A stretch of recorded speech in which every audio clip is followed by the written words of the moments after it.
সুপ্রিয় শিক্ষার্থী, আজকে আমরা হিটের চ্যাপ্টারের মধ্যে আলোচনা করব যে কাইনেটিক এনার্জি থেকে আমরা কিভাবে কাইনেটিক থিওরি থেকে আমরা কিভাবে বিভিন্ন গ্যাসের লগুলো আমরা প্রমাণ করতে পারি সেটা আমরা একটু দেখব। প্রথম আমাদের কোশ্চেনটা হচ্ছে find out the kinetic energy per unit volume of a gas from kinetic theory of a gas.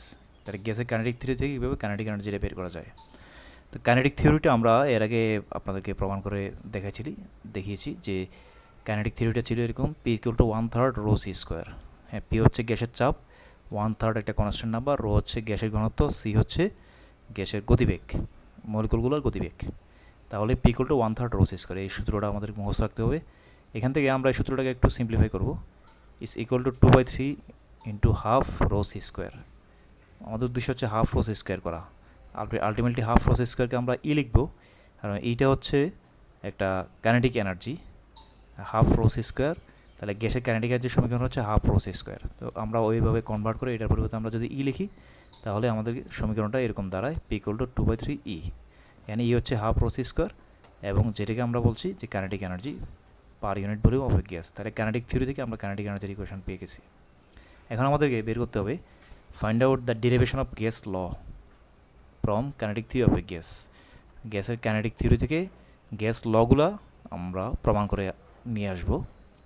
তাহলে আমাদের গ্যাসের কাইনেটিক থিওরি যে ইকুয়েশনটা সেটা আমরা জানা আছে, এবং এই সমীকরণটা আমরা মুখস্থ রাখতে হবে, P equal to 1/3 rho C square. এটাকে আমি একটু সিম্পলিফাই করে লিখবো যে 1/3 রো এর পরিবর্তে লিখবো এম বাই ভি, কারণ ঘনত্ব সমান ভর বাই আয়তন, rho is equal to M by V.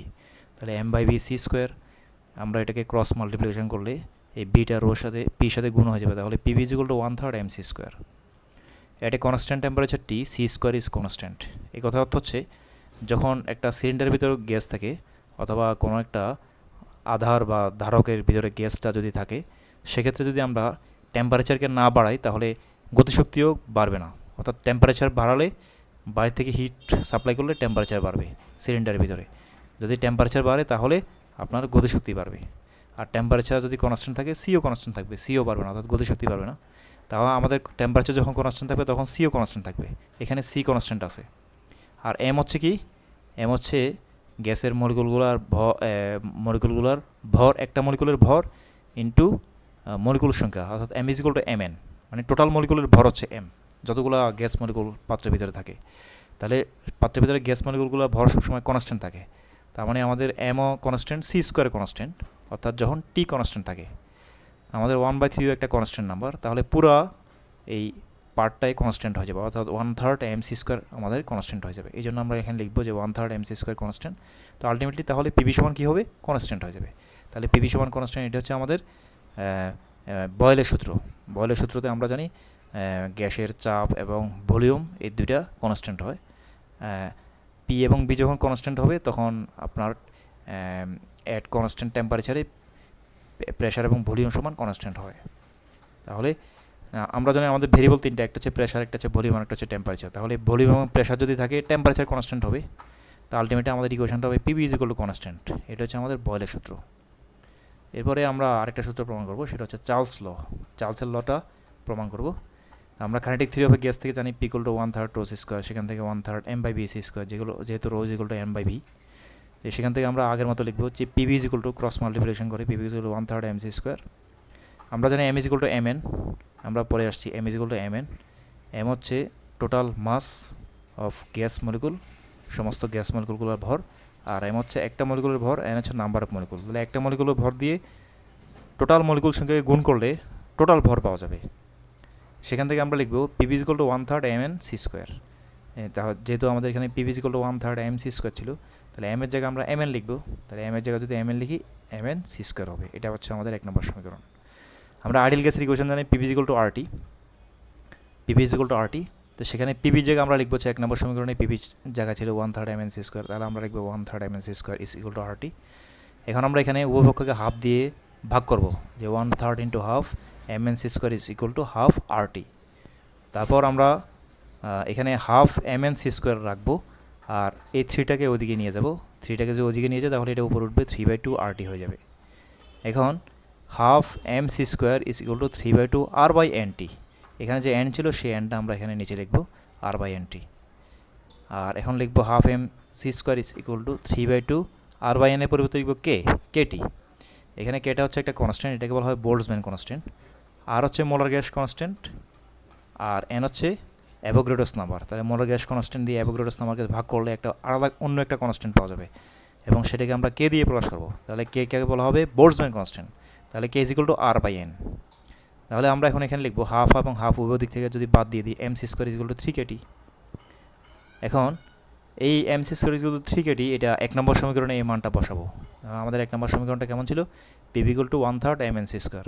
তাহলে এখানে এই এম সি স্কোয়ারের পরিবর্তে আমরা কী লিখবো? এম সি স্কোয়ারের পরিবর্তে লিখবো 3KT। যদি 3KT আমরা লিখি, তাহলে 1 নম্বর সমীকরণে এম সি স্কোয়ারের পরিবর্তে 3KT লিখি। 3KT লিখলে 1/3 এবং 3 বাদ হয়ে যাবে, তাহলে P V is equal to NKT হয়ে যাবে।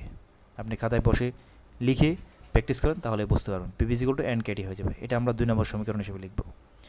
এখানে এন হচ্ছে অ্যাভোগাড্রোস নাম্বার এবং কে হচ্ছে বোল্টজম্যান কনস্ট্যান্ট। তো আমরা এখানে দেখব যে যদি পি কনস্ট্যান্ট হয়, যদি পিটাকে আমরা কনস্ট্যান্ট ধরি, আর ডান দিকে কী কী কনস্ট্যান্ট আছে? এন কনস্ট্যান্ট আছে, কেও কনস্ট্যান্ট আছে। যেহেতু এন হচ্ছে বোল্টজম্যান, এন হচ্ছে অ্যাভোগাড্রোস নাম্বার, আর কে হচ্ছে বোল্টজম্যান কনস্ট্যান্ট। তাহলে অ্যাভোগাড্রোস নাম্বার একটা কনস্ট্যান্ট নাম্বার, আর বোল্টজম্যান কনস্ট্যান্ট একটা কনস্ট্যান্ট। তাহলে এন এবং কে দুইটাই কনস্ট্যান্ট। তো এখান থেকে এন এবং কে যদি আমরা উঠে দিই, কনস্ট্যান্ট উঠে দিলে এখানে সমানুপাতিক চিহ্ন দিতে হবে, সমানের পরিবর্তে। তাহলে সমানুপাতিক চিহ্ন দিব, কনস্ট্যান্টকে উঠে দিয়ে এন এবং কে বাদ যাবে, থাকবে হচ্ছে টি থাকবে ডান দিকে, আর বাম দিকে হচ্ছে ভি সমানুপাতিক লিখবো, কারণ হচ্ছে আমরা পিটাকে কনস্ট্যান্ট ধরছি। যদি পি কনস্ট্যান্ট হয়, তাহলে প্রেশার যদি কনস্ট্যান্ট হয়, তাহলে ভি সমানুপাতিক টি হবে। প্রেশার কনস্ট্যান্ট ধরার একটা বিশেষ কারণ হচ্ছে, আমরা যে চার্লস ল প্রমাণ করতে যাচ্ছি, চার্লস লতে প্রেশার কনস্ট্যান্ট থাকে, এটা মনে রাখতে হবে। হ্যাঁ, চার্লস লতে প্রেশার কনস্ট্যান্ট থাকে, সেজন্য আমরা ভি সমানুপাতিক টি লিখতে পারবো। তাহলে এটা হচ্ছে আমাদের 3 নম্বর সমীকরণ, যেটা 2 নম্বর সমীকরণ থেকে আমরা লিখতে পারি 3 নম্বর সমীকরণটা। তাহলে চার্লস লতে প্রেশার কনস্ট্যান্ট থাকবে, আর টেম্পারেচার কনস্ট্যান্ট থাকবে হচ্ছে বয়েলস লতে, যেটা আমরা এর আগে প্রমাণ করে আসছি। আর রিগনালস লটা হচ্ছে একেবারে সহজ। রিগনালস লটা আমরা দেখব যে আমাদের এখানে যে আমরা 2 নম্বর সমীকরণ পর্যন্ত করেছি চার্লস লতে, P V is equal to NKT, সেই 2 নম্বর সমীকরণ থেকে আমরা রিগনালস লটা করতে পারি। আর একটা কথা মনে রাখতে হবে, রিগনালস লতে ভলিউম কনস্ট্যান্ট থাকবে। তাহলে রিগনালস লতে কী কনস্ট্যান্ট থাকবে? ভলিউম কনস্ট্যান্ট থাকবে। তাহলে আমাদের 2 নম্বর সমীকরণটা ছিল এরকম, P V is equal to NKT। সেখানে যদি আমরা ভলিউমকে কনস্ট্যান্ট ধরি, তাহলে প্রেশার থাকবে এখানে শুধুমাত্র প্রেশার পি, সমানুপাতিক হবে। এখানে কনস্ট্যান্ট হিসেবে আছে কোন গ্রাউন্ডটা? এন এবং কে কনস্ট্যান্ট হিসেবে আছে। তাহলে আমরা এখানে থাকবে হচ্ছে টি, তাহলে পি সমানুপাতিক টি।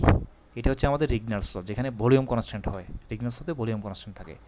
তাহলে আমরা 3টা ল প্রমাণ করে আসলাম, Boyle's law, Charles law, Regnault's law, according to the kinetic theory of gas.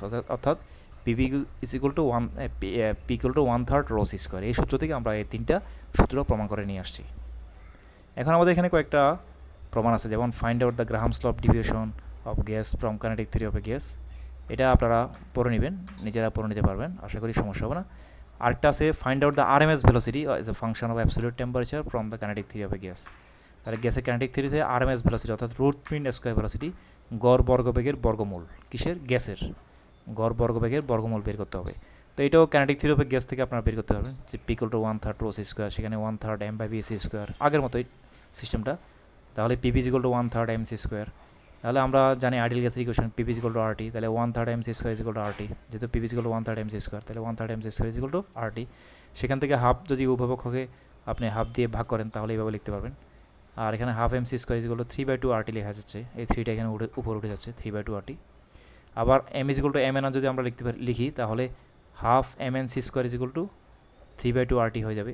তাহলে half m/c square is equal to 3/2 R/NT হবে। R/n এর পরিবর্তে কে লিখবো? ঠিক আগে আমরা যেভাবে চার্লস লতে করেছি সেভাবে। এটাকে আমরা 1 নম্বর সমীকরণ দিয়ে রাখলাম। এখানে কে বলা হয় বোল্টজম্যান কনস্ট্যান্ট। এখান থেকে আমরা লিখতে পারবো হাফ এবং হাফ কাটা যাবে উভয় পক্ষ থেকে, তাহলে m/c square is equal to কী থাকবে? 3KT হবে। তাহলে এখানে কেটা হচ্ছে বোল্টজম্যান কনস্ট্যান্ট। আমরা এখান থেকে লিখতে পারবো সি স্কোয়ার সমানুপাতিক টি। সি স্কোয়ার সমানুপাতিক টি লিখতে পারবো কীভাবে? কারণ হচ্ছে এমটা আমাদের এখানে কনস্ট্যান্ট, হাফটা তো আমরা এখানে বাদে হয়ে গেছে, এমটা কনস্ট্যান্ট, আর এখানে হচ্ছে কেটা কনস্ট্যান্ট। 3/2 তো আগে, এখানে 3টা তো কনস্ট্যান্ট, এগুলো তো বাদ হয়ে যাবে। তাহলে এখানে এমও কনস্ট্যান্ট, এমটা বাদ হয়ে গেল, হাফ তো বাদে হয়ে গেছে। তাহলে থাকলো হচ্ছে সি স্কোয়ার বাম দিকে, আর ডান দিকে থাকলো হচ্ছে টি। তাহলে আমরা সি সমানুপাতিক √T এভাবে লিখতে পারবো। তাহলে আপনারা এভাবে শিখে নেবেন। সবাইকে ধন্যবাদ।